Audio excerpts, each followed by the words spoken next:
Deus. Aleluia.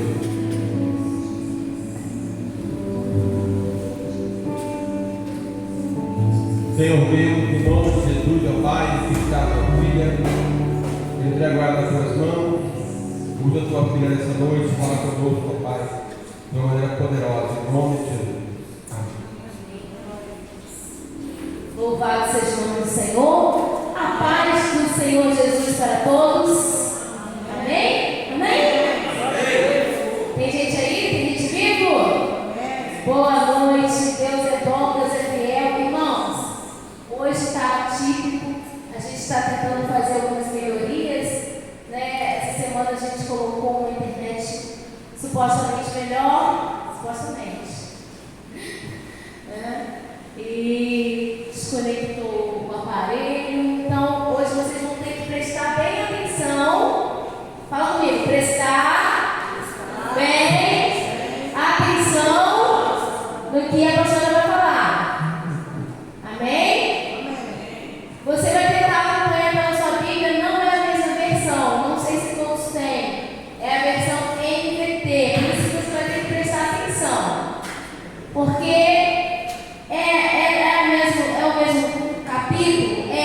mas algumas palavras podem estar diferentes, tá? Mas vai ser bênção, vai ser bênção.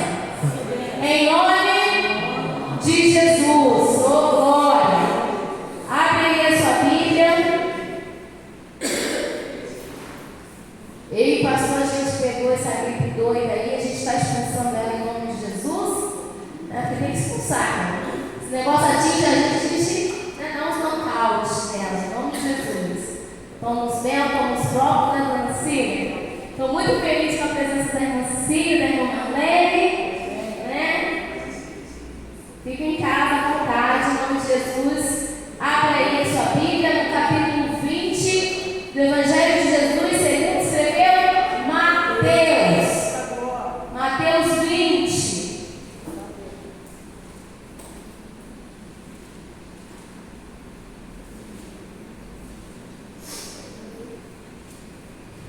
Eu amo Jesus, irmão. Jesus sempre surpreende a gente. A gente vem achando que vai ser de uma forma, mas esse negócio muda todo. Pode sentar, Matheus, fica à vontade. Eu vou ler alguns textos que vão ficar até muito tempo. Glória a Deus. E com essa classe, a gente vai ver que.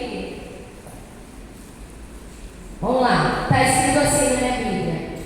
Pois o reino dos céus é como o dono de uma propriedade. Aqui, especificamente, quem está falando é Jesus. Repete comigo, quem está falando é Jesus. É Ele. Ele está contando uma parábola, como ele sempre fazia, certo? Então ele está ali, ó. O reino dos céus é como um dono de uma propriedade que saiu de manhã cedo a fim de contratar trabalhadores para o seu vinhedo. Aí você pode interpretar junto comigo aqui. Jesus, ele é um grande ganhador de almas, amém? Quando ele chamou Pedro, Tiago, João, ele falou o quê? Vinde após mim e sereis pescadores de homens. Então, ele está falando para os discípulos ali convocados naquele momento. Vocês vão deixar de pegar peixes e agora vocês vão pescar homens. Com o meu evangelho, com o meu poder, falando do meu nome, vocês vão conquistar vidas para o reino dos céus. Amém? Não liga para você não. Já é. E quando Jesus está falando que o reino é como um dono de propriedade, ele está querendo falar isso. Que o evangelho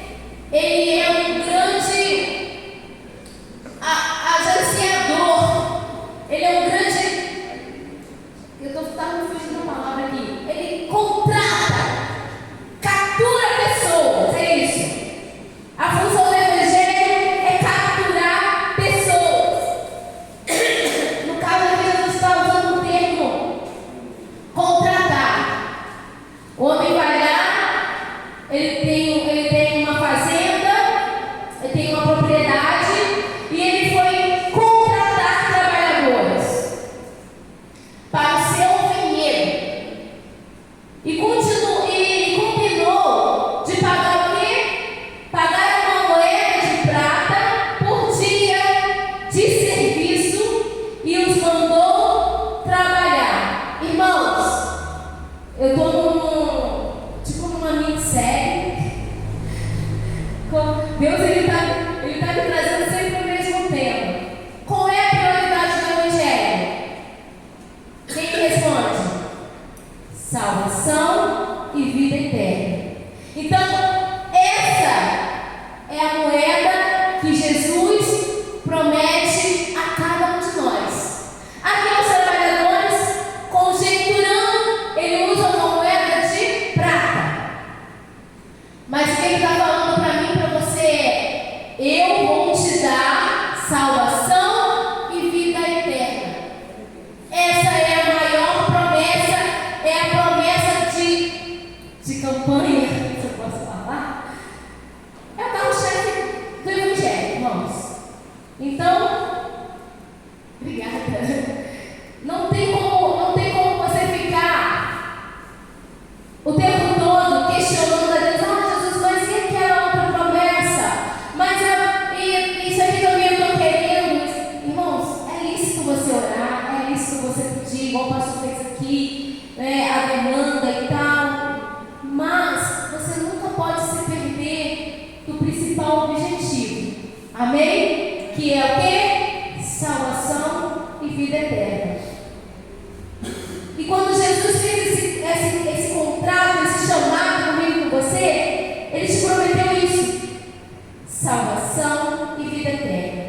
Aí os caras estão lá trabalhando, mas Jesus combinou o quê? O proprietário combinou o quê? O dia de trabalho, certo? O dia inteiro de serviço vai ser uma moeda de prata. Só que no meio do dia, olha, aí vai falando aqui, às 9 da manhã, estava passando pela praça, aí ele foi passear, proprietário. Passou pela praça e encontrou, cadê? E ali viu alguns desocupados. Contratou-os e disse-lhes que no final do dia pagaria o que fosse justo. E eles foram trabalhar no vinhedo. Ao meio-dia e às 3 da tarde, fez a mesma coisa. Irmãos, vamos pensar assim: os primeiros contratados foram chamados às 6 horas da manhã, ok? Então, ele contratou aqueles homens 6 horas da manhã para trabalhar o dia inteiro. Aí quando deu 9 horas, ele viu umas pessoas ali sem nada para fazer, chamou de novo. Meio-dia, ele fez a mesma coisa, chamou mais gente. 3 horas da tarde, de novo, ele foi lá e contratou mais homens. Você está vendo como é que a escala de trabalho está diferente? Percebeu? 6 da manhã, 9 da manhã, meio-dia, 3 da tarde. Opa! Quem foi contratado às 3 da tarde para sair 6 horas da noite, às 18? Hein? Ó, só vai trabalhar quantas horas? 3 horas, né? Não, é? Vocês estão fazendo conta direito? Não sei. Então, aí já escalonou uma coisa assim, ficou um tanto quanto que parece que desigual, não é verdade? Aí ele continua.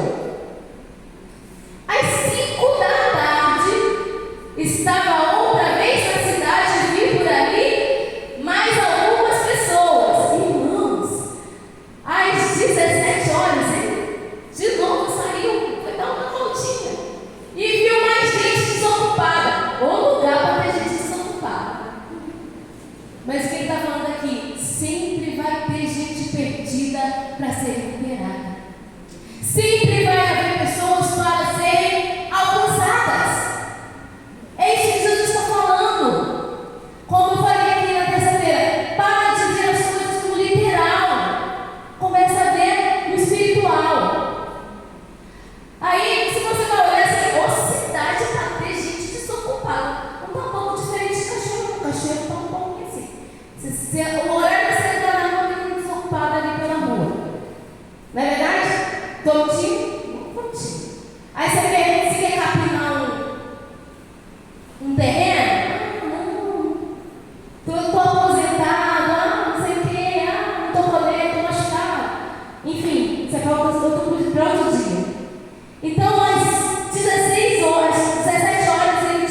Profetiza um vinhedo desse para cada um de nós, amém? Um grande vinhedo, glória, prosperidade, irmãos. E ao entardecer, aí ao final do dia, vamos lá, 18 horas, mandou o capataz chamar os trabalhadores e pagá-los. E começando pelos que haviam sido contratados por último, ele ainda faz de uma maneira pior. Ele não começa a pagar as pessoas que chegaram às 6 da manhã. Ele começa a pagar as que chegaram às 17 horas.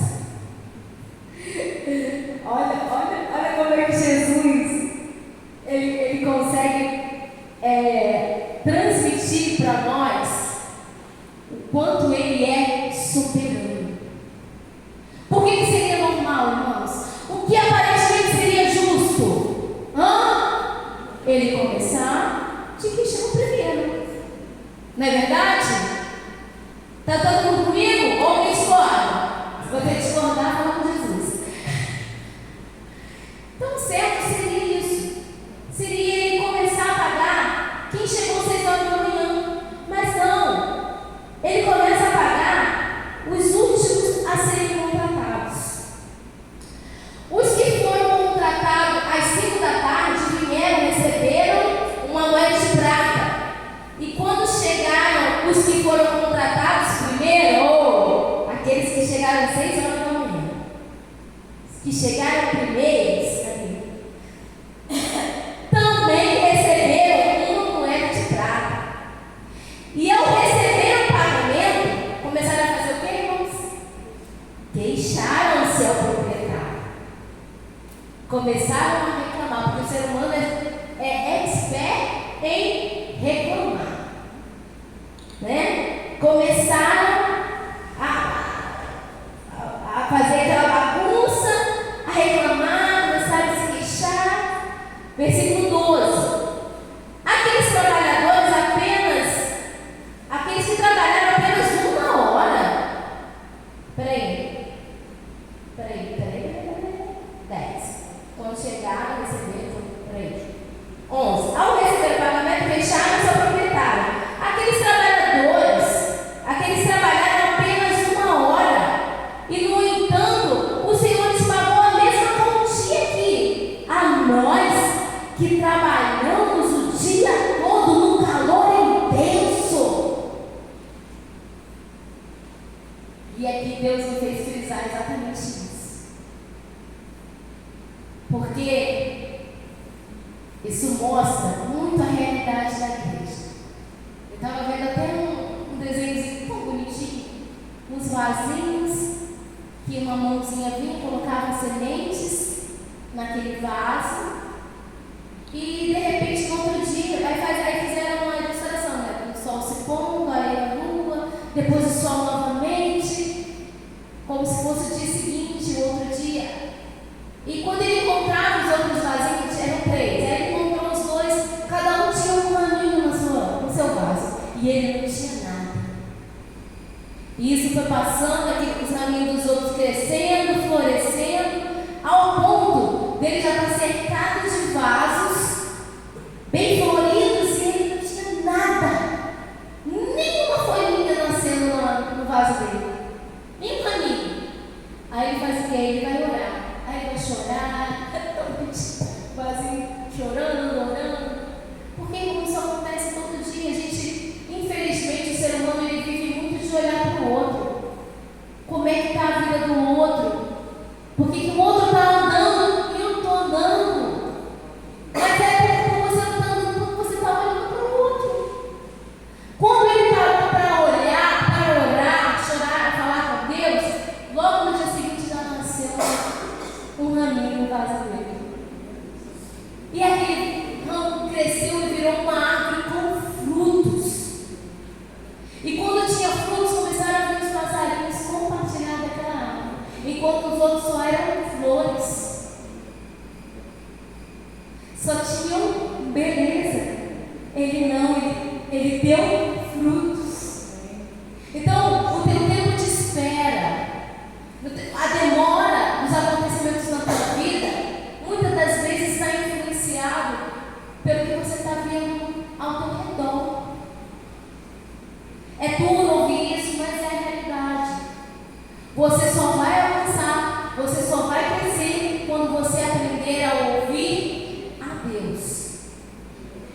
quando você parar de se importar com os outros.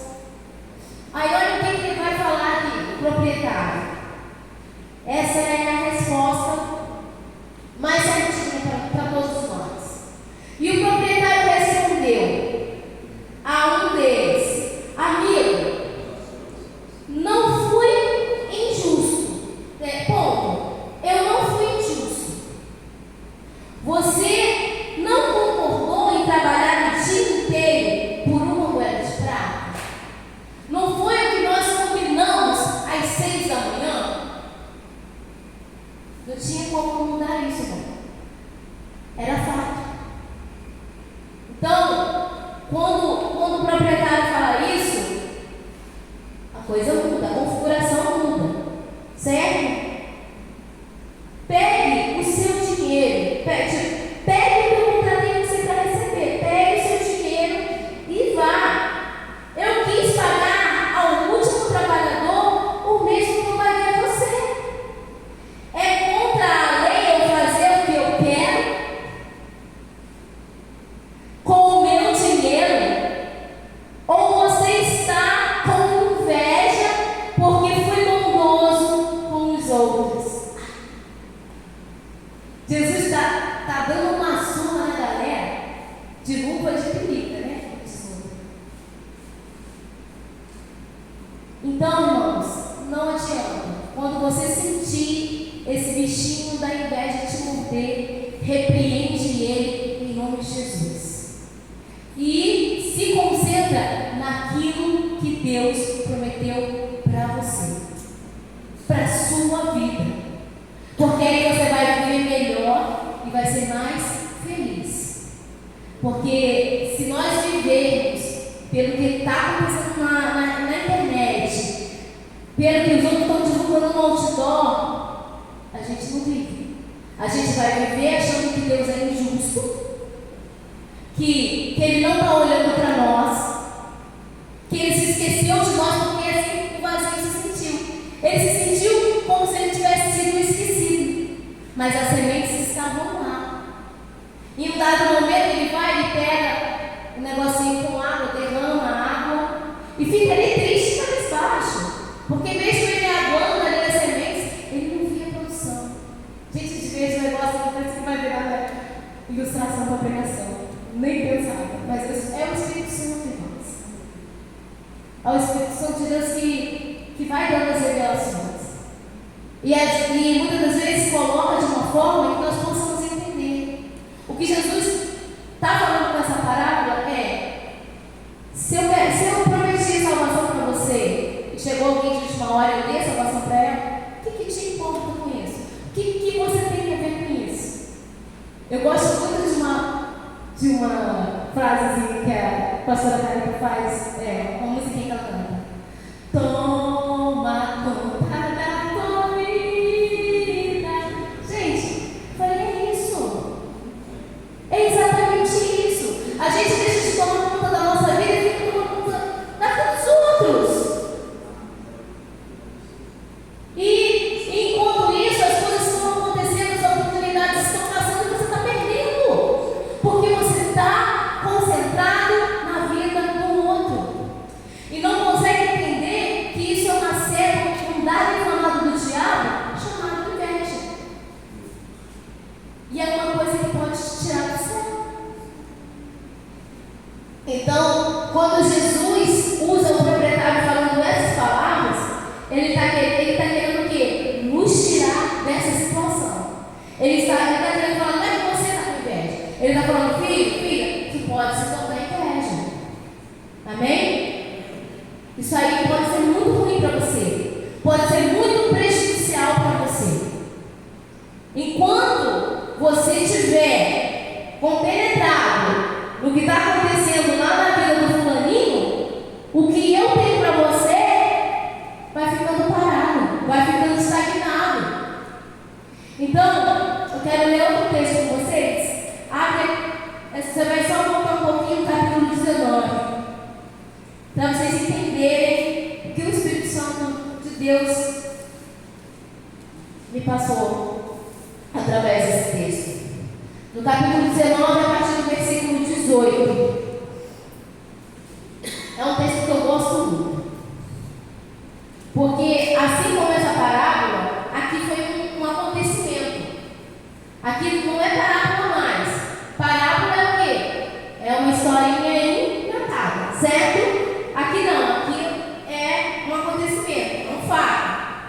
Jesus está lá, ó, versículo 18 não, 16, perdão, verso 16.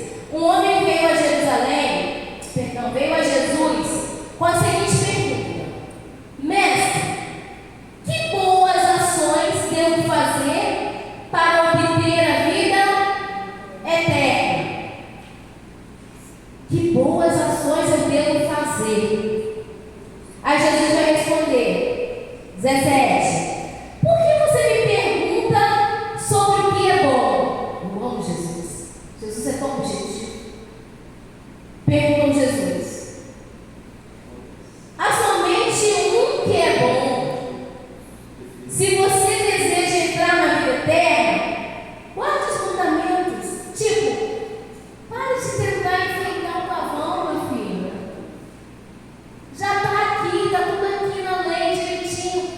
No que eu deixei, amar a Deus sobre todas as coisas e amar a teu próximo como a ti mesmo. Você fazendo esses dois, irmãos, você vai estar fazendo todo o resto.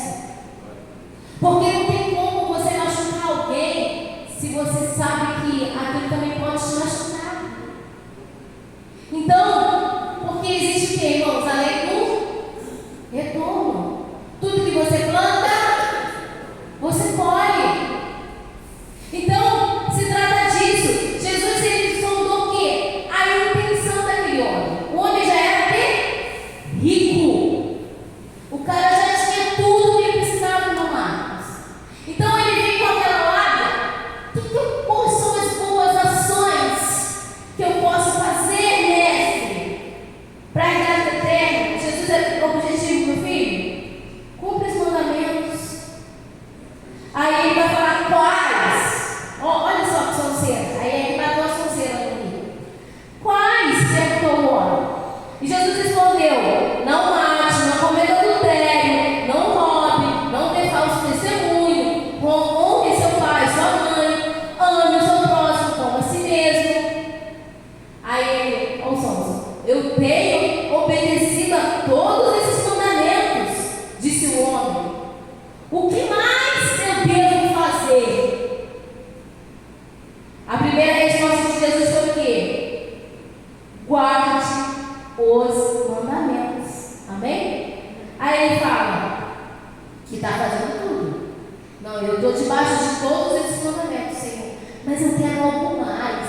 Porque eu preciso aparecer. Porque eu preciso mostrar mais do que os outros. Aí Jesus conheceu. Jesus respondeu: se você quer ser perfeito, vá, venda todos os seus bens, dê o dinheiro aos pobres, então você terá um tesouro no céu. Depois venha e siga-me. O cara queria fazer o quê? Bondade. Não queria? Não queria fazer boas obras? Não foi assim que ele chegou diante de Jesus falando? Eu preciso fazer boas obras. Quais delas? Eu vou alcançar o reino. Você quer ser perfeito, menina? Abre mão de tudo. Pega todo o seu dinheirinho, seu rico dinheirinho, e distribui para quem não tem. Aí o que acontece comigo? Quando o rapaz ouve isso, vai embora triste, porque tinha muitos bens. Então, o coração dele já estava amarrado. E Jesus já sabia disso.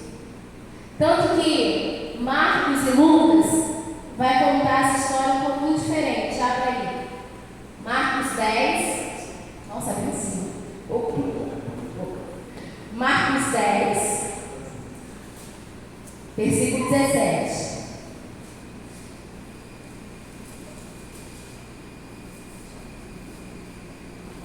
Marcos 10, 17. Vai dizer assim, ó. Quando Jesus saía para Jerusalém, você vê, irmãos, é você não tá trela, já, mas Jesus faz coisas assim.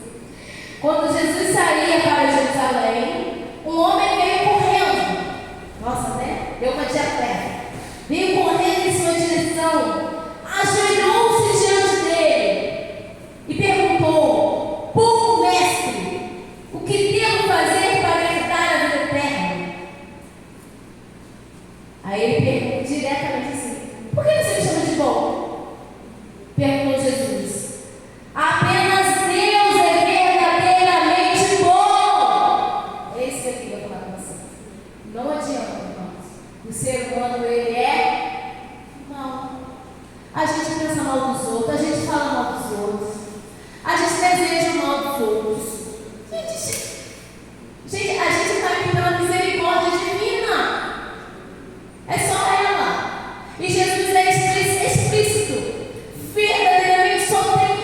tão bom.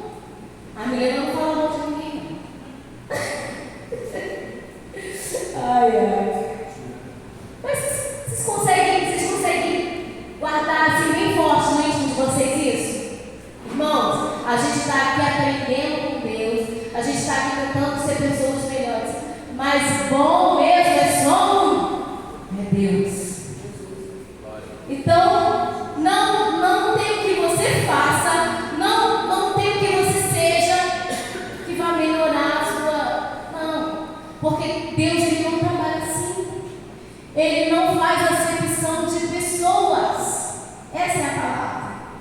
Ele não fica ali igual o que está preso lá, escolhendo os amiguinhos a dedo, sabe, para levar lá para a Inglaterra, para tomar bem. A gente sabe, quem estiver vendo o jornal está literado nas notícias. Eu vou falar demais aqui para não derrubar ele no vídeo. Mas você entende? O ser humano, irmão, a gente é tão ruim, tão mal, que a gente, na maioria das vezes, a gente faz tudo por interesse. Ah, eu vou ser legal com fulano, porque fulano vai ser legal comigo. Ah, eu vou dar aquilo para o doutor, porque fulano vai dar aquilo. Vai dar de volta. Então, ter um coração bom é dar sem querer receber nada em troca. Foi o que Deus fez quando entregou Jesus para morrer por nós e não nos obrigou a aceitar Jesus. Vocês estão entendendo isso? Ele poderia agora sim tocar na sua mente e falar assim: aceita o meu filho, ele morreu por você. Mas não é assim. A coisa tem que acontecer dentro de você. O Espírito Santo tem que te mostrar onde você está errado, né? E fazer você reconhecer que você precisa do Salvador Jesus. Então, a gente sabe que se a gente encontrar alguém que ele não pode falar sobre Jesus, ele vai falar assim: ah, não preciso de Jesus não.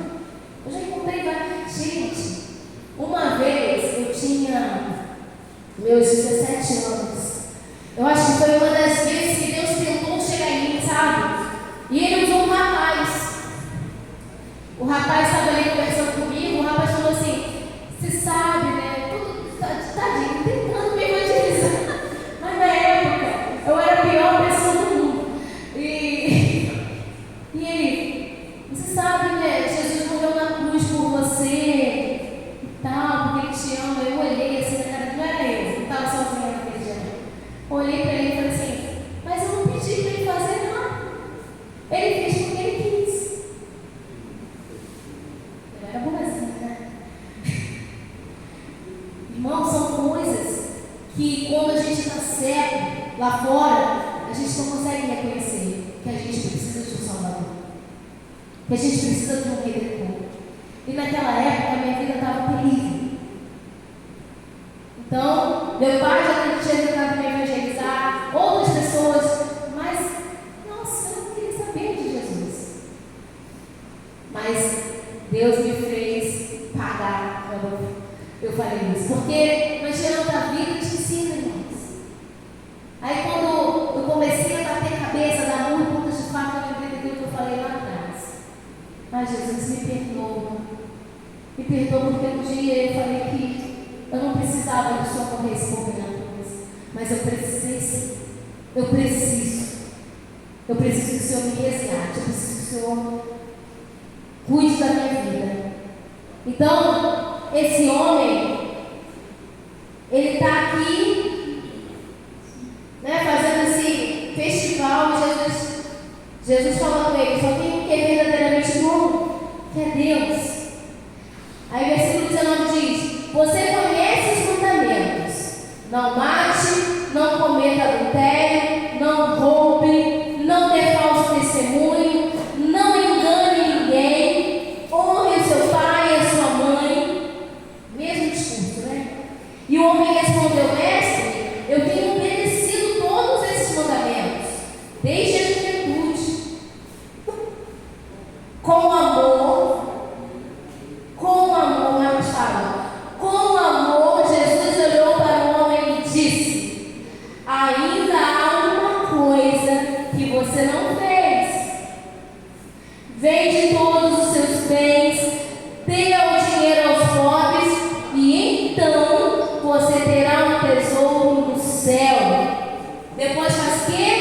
Depois venha e siga-me. E ao ouvir isso, o homem ficou desapontado, foi embora triste, pois tinha muitos bens.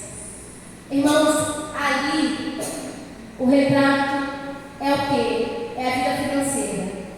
Mas tem pessoas que não conseguem vir para Jesus porque tem um vício. Então, o coração dela está naquilo ali. O que eu já ouvi de gente falar assim: não, quando eu parar de fumar, eu vou para a igreja. Quando eu parar de beber, eu vou para a igreja. Mas, gente, Jesus está querendo que você venha. A transformação da sua vida é Ele que vai fazer. O que tiver que arestar, parar, é o Espírito Santo que vai fazer, não cabe a nós. O dia que eu fui para o altar aceitar Jesus, eu estava, nossa, eu acho que eu era o peixe mais sujo daquele mar de gente que estava naquela igreja. Mas eu senti o toque do Senhor. Eu senti o abraço do Espírito Santo. E eu ouvi uma voz falando no meu coração: pode deixar comigo que eu vou mudar a sua história. Eu vou mudar a sua vida.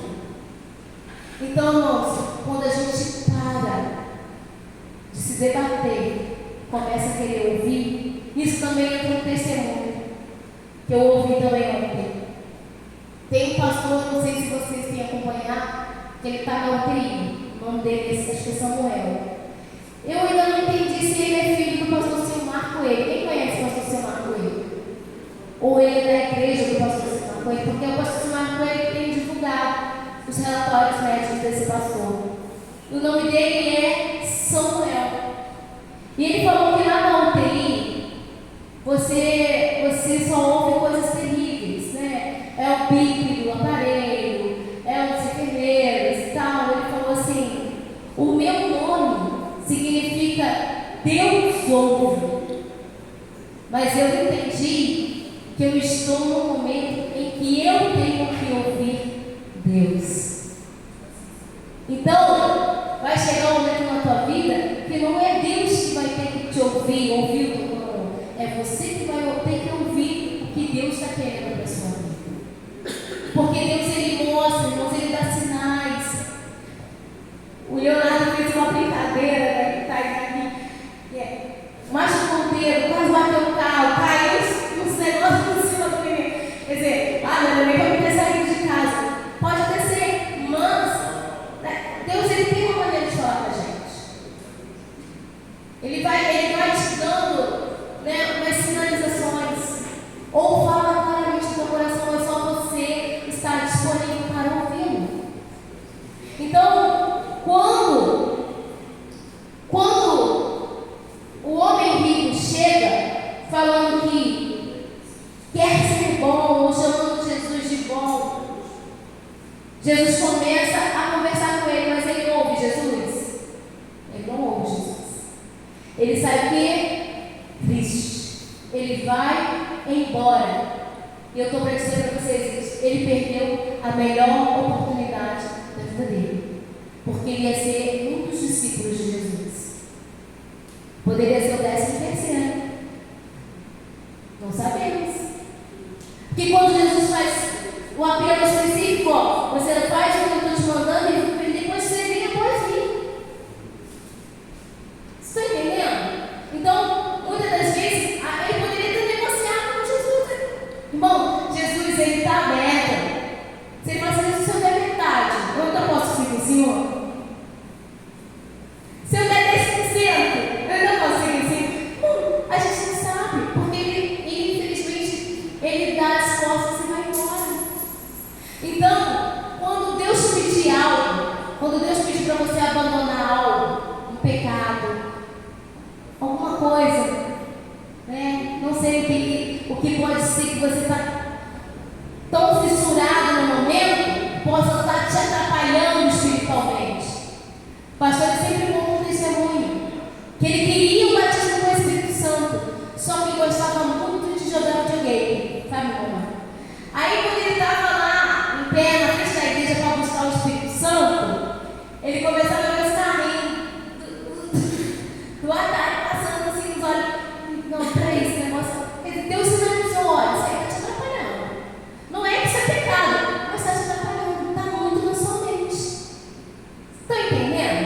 Deus está falando?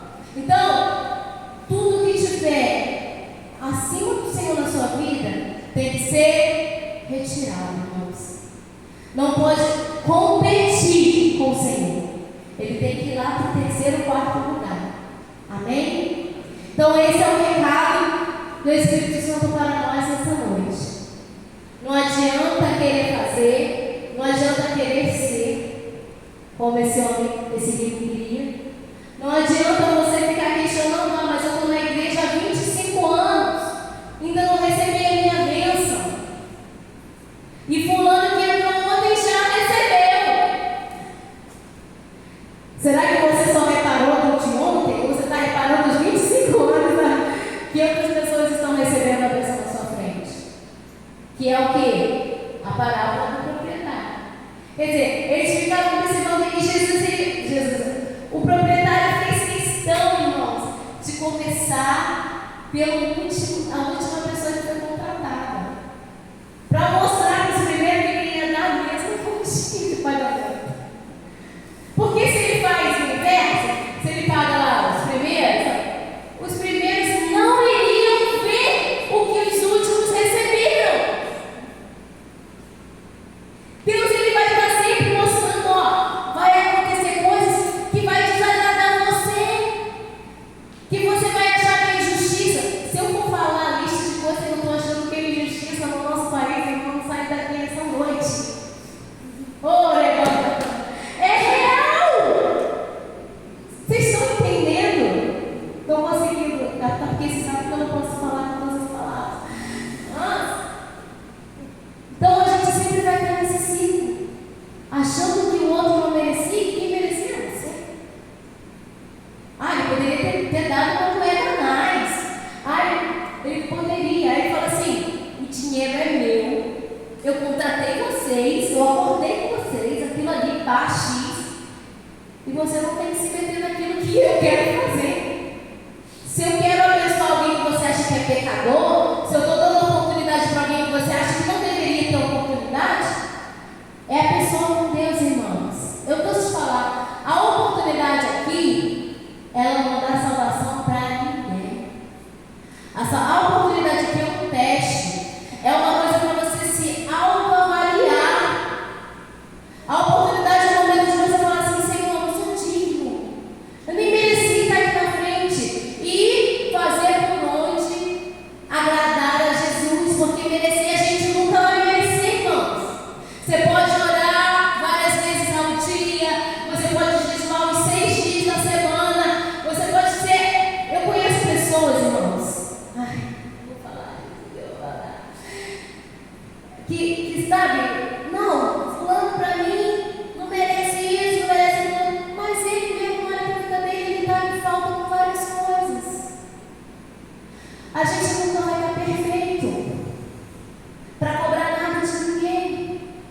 E se Deus não está cobrando, quem somos nós para cobrar? Amém? Vamos ficar de pé.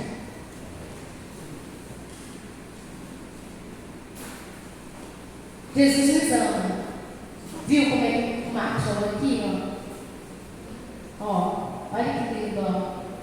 Com amor, Jesus olhou para o homem. Com amor, Jesus nos olha nessa noite. Amém? Com amor, Ele olha para mim, Ele olha para você e diz: filho, não vai por aí, não fica nessa nós de tentar ser perfeito, de ficar cobrando coisa dos outros. Porque o juiz sou eu. Eu sou o grande juiz e Senhor. Então a gente nunca vai estar numa condição, irmão, de as pessoas têm uma grande confusão nessa palavra julgar. Tá? Você ir até a pessoa e orientar, fulano, a Bíblia está ensinando que isso aí é pecado, que isso é errado. Você não está julgando. Você está fazendo o quê? Você está orientando. Agora, julgar é você sentenciar. A pessoa tem que ir para o inferno. Isso é julgar, irmão. Você já deu o quê? Uma sentença. É o que o juiz faz lá na corte. Deu para entender? Então, você orientar, mostrar para a pessoa fulana, a Bíblia diz que isso é errado, a Bíblia diz que isso é pecado, a Bíblia diz que se você continuar fazendo isso, você não vai entrar no céu. Você não está ajudando.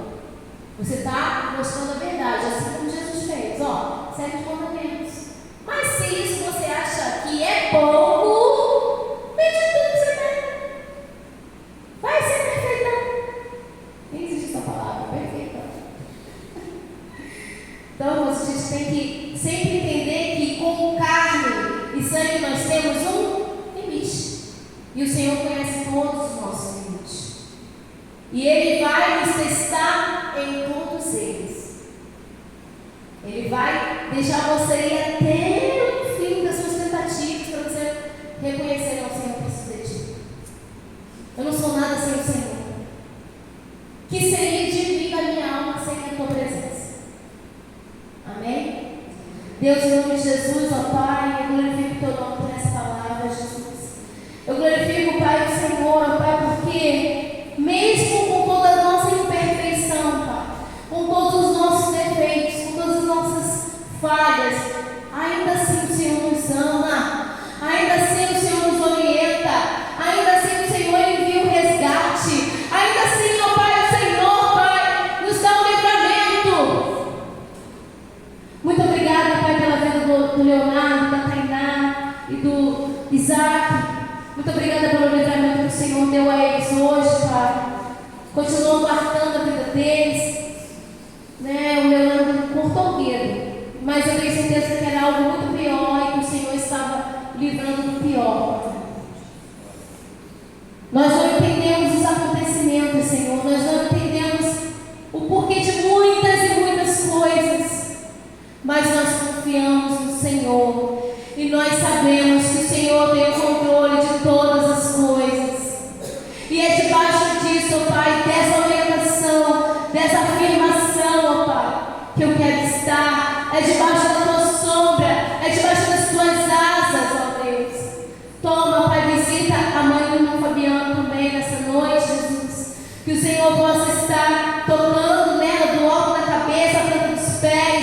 Jesus, os médicos não sabem o que está acontecendo, mas o Senhor sabe de todas as coisas. E o Senhor, Pai, se o Senhor determinar, amanhã ela pode estar de alta para a honra e glória do teu nome, Jesus. Então, toma a mente da tua filha, toda desorientação, toda agitação, ó Deus, por causa do medicamento ou por causa de algum trauma. Nós repreendemos agora, pelo poder do nome de Jesus, ó Pai.